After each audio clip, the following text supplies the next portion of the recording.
Seldom does the biblical text give directions, but here we have north and south, and the biblical site identities of other places have been firmly established on much less information than we have for Sodom. Hello, thinkers. Welcome back to another exciting podcast in our series, Finding Sodom and Gomorrah. And today I'm excited to have a dear friend and guest, Deborah Hurn. So can you tell us some about the various theories put forth for the locations of Sodom and Gomorrah? There was always an understanding from the biblical narrative that the Dead Sea area concealed the site of biblical Sodom and the other four cities of the plain, as described in Genesis chapter 19. From 1920, William Albright suggested the cities were submerged under the southern basin of the Dead Sea. There is another theory which has not received very much publicity, and it was put in 2002 by Marcus Laudian, who is not an archaeologist, but he is an engineer, who reasons that Sodom may even be under the northern basin of the Dead Sea, towards the southwestern side.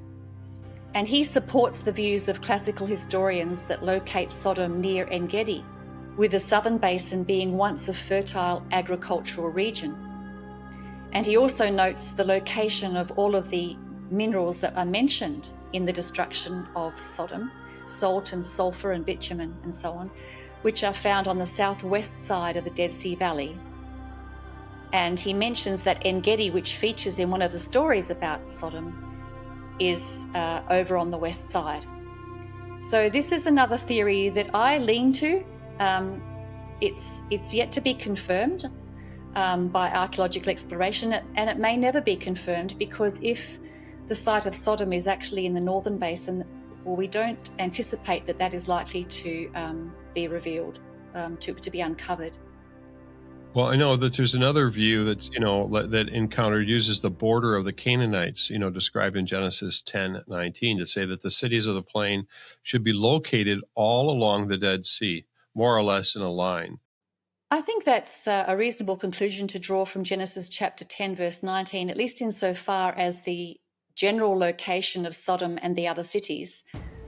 Because what is described here is a large triangle of Canaanite territory, from Sidon up in southern Lebanon, down the Mediterranean coast to Gaza, and then across in a sort of a east-southeast direction to the southern end of the Dead Sea. Now, how those cities line up can't be determined from that verse, but it does at least tell you that they are all down in the direction of the southernmost extent of the Canaanites in the time of the Table of Nations in Genesis chapter 10.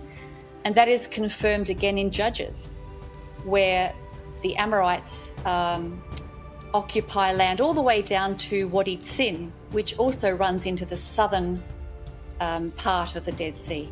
So, Deb, do you agree with any of these locations, or do you have a variation to them that you're thinking makes sense to you? Well, there are some chronology problems with both Collins's view and Rust and Schaub. The final destruction layer of Bab-edh-Dhra and Numaira was in the early Bronze Age 4. These are the towns along the southeastern side of the Dead Sea. And the problem with that is that this cannot be Abraham's time, no matter which chronology you take. As far as I know, no one connects the early Bronze Age 4 with Abraham. And I say Abraham because Abraham, of course, from the biblical story, he was contemporary with the destruction of Sodom. And I also note that no remains of cities have been found in the southern basin of the Dead Sea. So we have a problem with some of these locations. The other problem is that Steve Collins's location at Tal al-Hammam in the southern Jordan Valley is dated to the end of the Middle Bronze Age too. And this is also a problem because no one associates that era with Abraham's era either. So, this is an unresolved issue. I have a preference for Marcus Laudian's proposal that Sodom, at least Sodom, and possibly some of the other cities were located towards the southwestern side of the Dead Sea, that the southern basin was a fertile plain and that Sodom may be submerged in the northern basin near En-Gedi, over on the southwestern side of the northern basin. Where would the Bible place the time of Abraham? By the biblical account, we would be looking for the destruction of Sodom in Abraham's time. And that's because Abraham and Lot were contemporary with the destruction of Sodom. Abraham's time is calculated at about 1900 BC. This is calculated from the date of the Exodus, which is around about 1500 BC. 1 Kings 6 verse 1 says, "And it came to pass in the 480th year, after the children of Israel were come out of the land of Egypt, in the 4th year of Solomon's reign over Israel." So if Abraham is about 400 years earlier than the Exodus, that gives us the 1900 BC date. Now, how these dates correspond to the three great ages of the archaeological period, that is the stone, the bronze and the iron ages, is the main issue here as I see it. The standard chronology, that's the one that most scholars accept, connects Abraham's time to the Middle Bronze Age 1. But we have a problem because the destruction of the towns of Babedra and Numaira south of the Dead Sea are even earlier than that. They're in the early Bronze Age 4. And then we have Collins's proposal of Tal al-Hammam north of the Dead Sea, and that's later than Abraham's time at the end of the Middle Bronze Age 2, which is by the standard chronology about 1650 to 1550. I've actually been to that location too, and I know that David Rohl actually thinks that's part of the conquest, one of the cities of the conquest. I agree with him. So what you're suggesting is that that's why finding a location also depends on what happened at that time. So what do you believe are the key geographical verses in the Bible for locating the cities of the plain? Well, I would say that it starts in Genesis chapter 14 with the invasion of the 4 northern kings. There are verses which include Sodom in descriptions of Canaanite territory. Genesis 14 verse 3 associates Sodom with the valley of Siddim, which is the Salt Sea. But I think the most powerful statement of all is in Ezekiel chapter 16 verse 46, where the prophet Ezekiel is speaking to the people of Jerusalem. And the prophet says, "Your elder sister is Samaria, who lived with her daughters to the north of you, and your younger sister, who lived to the south of you, is Sodom with her daughters."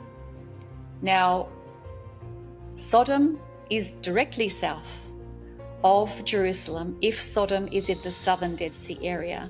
But if it's in the northern Dead Sea area, that is near Jericho or across from Jericho, it's actually directly east of Jerusalem. And that verse in Ezekiel 16 verse 46 completely wipes that view out.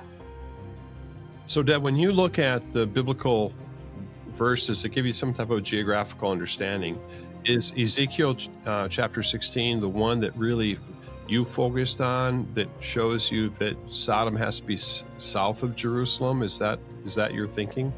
I think that verse of all of the biblical verses is the most powerful evidence, because the prophet is addressing Jerusalem, and it's very clear that Samaria is to the north of Jerusalem and that Sodom with her daughters, which are the other cities there, are to the south of Jerusalem.